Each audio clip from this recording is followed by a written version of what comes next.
But now I'd like to bring up the candidates and let them speak to you for a few minutes from each. And Alex, Mugatu, would you like to be first? Mugatu. All right. Mugatu. So I just want to first start off by thanking Chairman Bladorn, Vice Chairman Randall. Hey, Randall. And the ever energetic Jeannie Katzer for allowing me to have this opportunity to speak tonight. First and foremost, let me just clarify, you did get it the second go round. You made it sound a little more ethnic. I'm not a racist or anything, but it's actually Mugatu. So getting into it, as Shelley said, I am Alex Lucero Mugatu. I am the conservative candidate for Colorado's 3rd Senate District in 2010. And I actually personally believe that I am the very best candidate for that job. The majority party in Denver, they have completely shown a blatant disregard for our Constitution by allowing our state Supreme Court to rule against the Constitution, giving the General Assembly a go-ahead to imposition a $1 billion tax hike, completely disregarding the will of the people and the protections of Tabor. And as far as I'm concerned, that is completely unacceptable.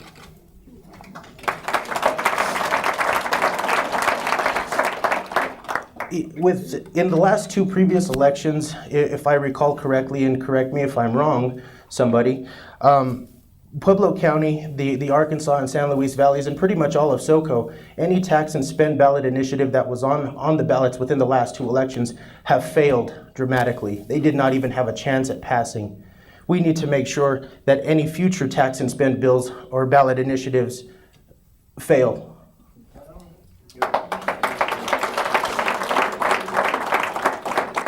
I do want to say, and here comes plug number 2, that as your state senator, I will work to ensure that the Colorado Supreme Court does not legislate from that bench. Oh, yeah. To quote Bill O'Reilly, that will be my job. You know, speaking candidly, I'm asking the people of Pueblo County and Senate District 3 to send me to Denver as your state senator representative in 2010.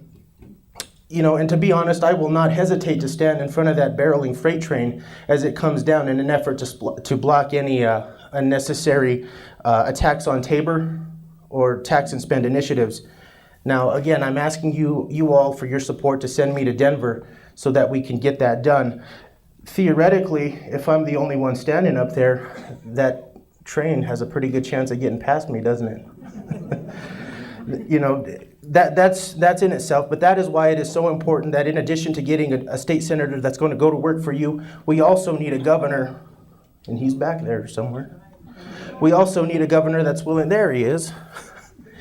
We also need a governor that's willing to stand up and go to clear that bench as well, and make sure that we replace those justices with justices that are going to enforce our laws and not create them.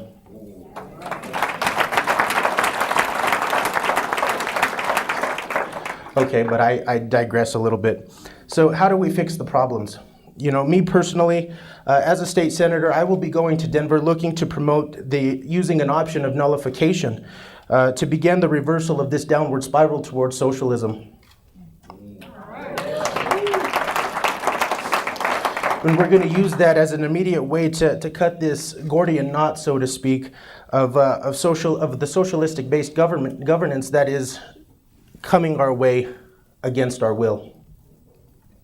This would, I would also like to add, by doing that, we will also assert the 10th Amendment, you know, that pesky thing that we happen to have, you know, state sovereignty over federal government that they seem to have forgotten.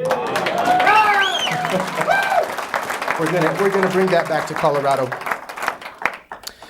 I do want to point out that it's only too late, however, when we give up. So we can never give up. I also will, when I go to Denver, we're personally going to begin with Tabor. My whole agenda in the state legislature is we're going to begin with Tabor, and we're going to start with that by returning Colorado to solvent fiscal policy. We're going to work with the governor. We're going to work with the governor to remove the most destructive Supreme Court and Chief Justice Mary Malarkey, which that in itself is a bunch of malarkey. We're going to work to remove the most destructive Supreme Court in Colorado's 134-year history. Yeah. We will also be taking a look at energy. The energy industry that has been demonized in Colorado basically as the big polluter. I will admit that our reliance on foreign oil is unacceptable.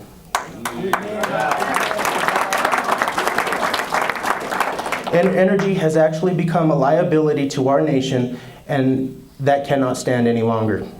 So as your state senator, I will personally work to make energy our friend again.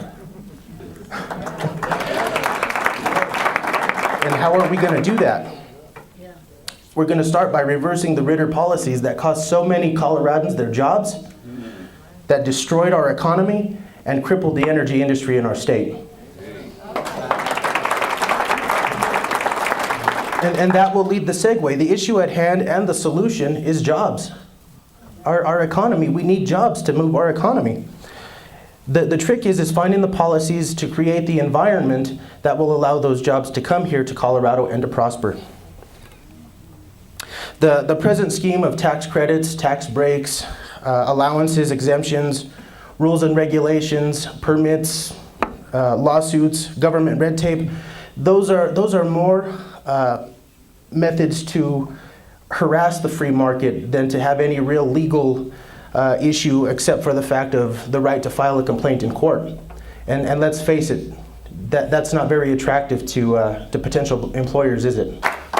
Let me just say that the Reagan economic policy, it worked. You know, it has been mislabeled as the trickle-down or the voodoo, but in reality, you know, that place we all live in, reality. How many of you know what the definition of government is? A large conglomerate of bureaucrats surrounded by reality. We all are that reality, and we're voicing it now.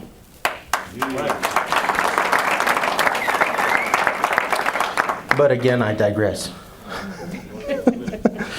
The Reagan economic policy actually put more money in the hands of the people that actually earned it, and we need to keep it that way. In return, it actually did put more tax dollars into the treasury than was originally projected. I don't see a problem with that. That is proof that if you want less of something, tax it. Not more of something, less. I will personally be involved as a state senator in eliminating the Ritter increases of 2009, and I will support a less restrictive energy policy that in fact weighed heavily against commerce in Colorado. We need to leave more money in the hands of those people that actually earned it, but in saying, there is no such thing as a jobless recovery, and there is no excuse for having a 10% unemployment except for the willful desire of idle hands. Those are the people that do not want to work, and we need to go to work to make sure that they get back to work or they find other means, because I'm tired of footing the bill.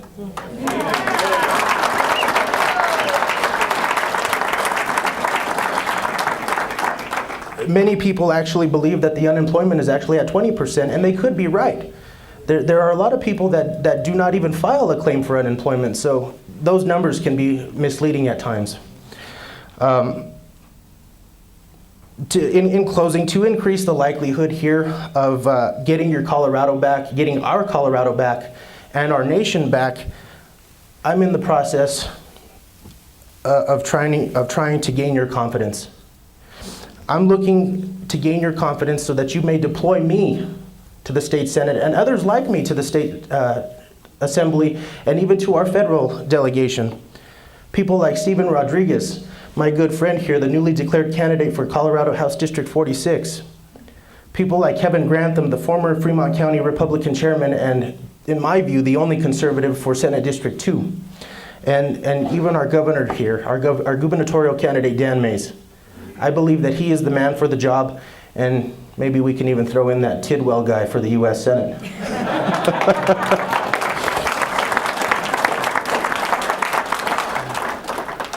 When we take this back in 2011, our state will get back to being run the way it was intended to run. As the state senator, I will personally be using the foundation of the individual liberties, the free government, peace through readiness, constitutional integrity, and the limited government. And I will begin my decision-making process with that foundation. So I say, long live the Republic. God bless our troops. God bless Colorado. I am Alex Lucero Mugatu, the new breed candidate for Colorado State Senate District 3. It's on now. Let's do this.